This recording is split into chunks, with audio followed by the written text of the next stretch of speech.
Evening or afternoon, everybody. Welcome back to the channel. It's been a minute since we uploaded something. I know I've been kind of busy, just went to Oregon for a wedding. I've been scouting, doing all that stuff. So more videos are coming, don't worry. But this video is going to be really exciting. I found out how to fix a Christensen arms rifle. The big mystery for everybody that has them. We're going to talk about it right now.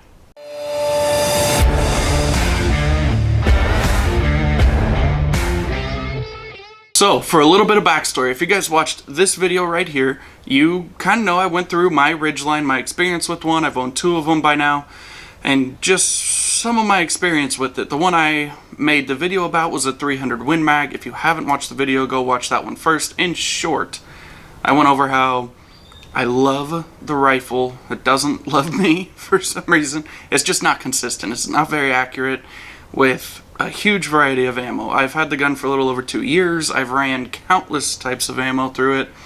I've double checked action screws, scope, blah blah blah blah blah, all the torque setting, all that stuff, all the basics. It just will not shoot for whatever reason. It shoots really good one day with some ammo and then shoots it really poor the next time I take it. Just not a consistent rifle. Important to keep in mind, when I say not consistent, I don't mean it shoots half an inch one day, 3/4 the next day, 1 inch after that. No, it's like north of a 2-inch gun with a variety of loads. It had normal bomb strikes that it shot pretty well, and it had 215 Burger hybrids that it shot pretty well most of the time. However, the 215 loads that I was shooting are discontinued, and the Normas would, like I say, they'd shoot super good one day and the next day they're shooting almost 2 inches. So just not something that is that consistent that I have a lot of confidence in, day out to keep using, right? So I had hit kind of the end of my wits, right? Like I say, I checked the action, I checked the scope, all the torque settings. This obviously isn't the Christensen, you guys can tell that by now, we'll get into that. I had done everything within my power. So what I decided to do, I took the barreled action out, okay? One thing I noticed is in the recess for the recoil lug, when you would set the action in there, the gun, literally, the action would still teeter. And I'm not talking like it wasn't perfect. I'm talking there was close to half an inch, probably, that it would knock up and down, back and forth. You could twist it a little bit. So I wondered if that was some of the problem, right? Obviously, if you guys are watching this, you're probably fairly crafty with guns. Guns are supposed to sit in their stock and their action lug and be pretty much just there, right? They're not really supposed to move at all, if any, really. I mean, a little tiny bit maybe, but long story short, obviously then it's not consistent, makes it hard for it to be accurate and consistent, blah blah blah blah blah. You guys get the point. The other reason I really needed this rifle to perform is I have an elk hunt coming up in a month and a half. It opens on Black Friday. It's a really good bull tag here in Arizona, and I didn't want to be second guessing my rifle. I have other rifles that I could take.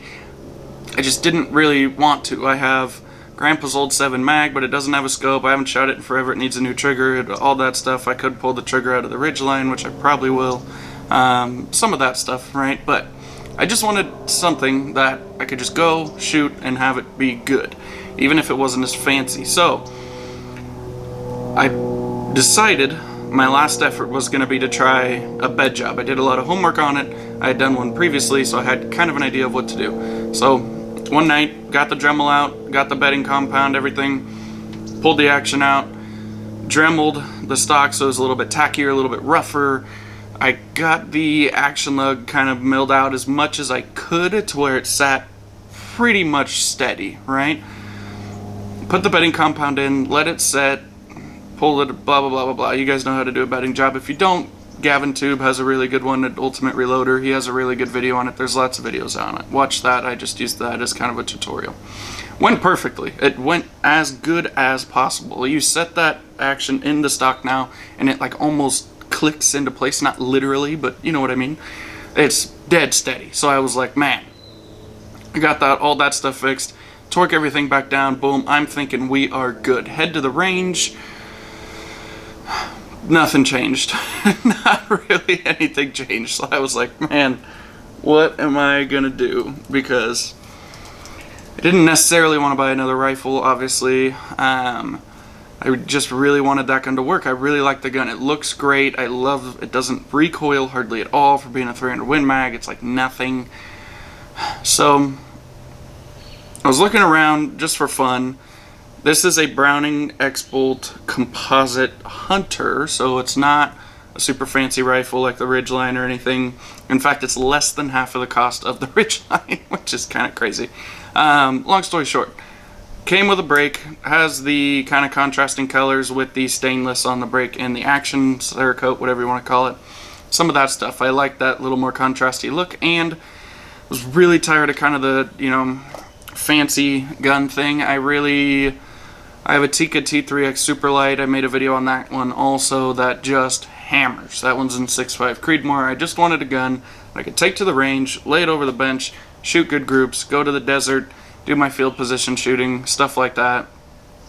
That shot really good groups, and Browning is known for whatever reason. They have like a magic 300 Win Mag reamer or something that just makes their 300 Win Mags just vicious accurate. So as with always, I got the gun, clean it, go do the break-in, sort of a break-in.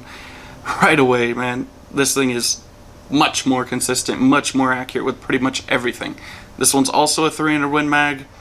Didn't necessarily want another 300 Win Mag. I kind of wanted to go a different direction. There's still, I'm going to set up a kind of my do-all, essentially, rifle that I just take everywhere. That's a lot lighter, stuff like that.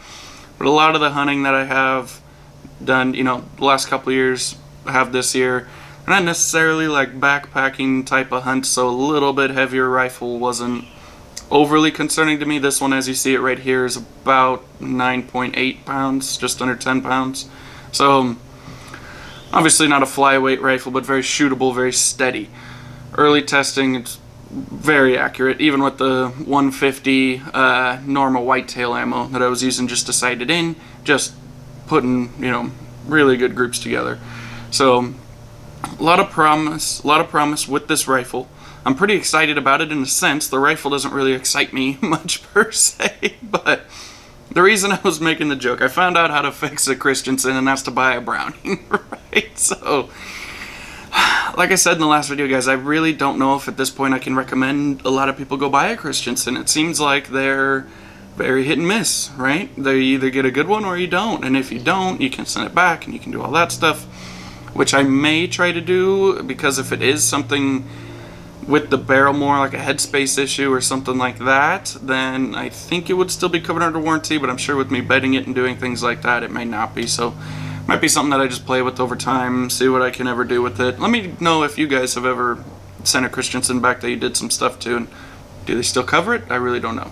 Hey guys, I really didn't necessarily want another 300 Win Mag, but I have an absurd amount of ammo from the Ridgeline, trying to get it shoot, trying to get it to do all that stuff, so it just made sense. I didn't want to go buy a bunch of different 7 PRC, 300 PRC, or whatever I ended up with, 280 Ackley or something like that. I didn't want to go buy a bunch of different ammo and try to start all over there. I have an outrageous amount of ammo left on the 300 from what I was doing, so yeah, that's just kind of where we're at. I'm going to pretty much wrap it up, guys. If you would like a more detailed review of what I think of this one, let me know, drop it down in the comments, make sure you leave a like, subscribe, and we'll see you next time.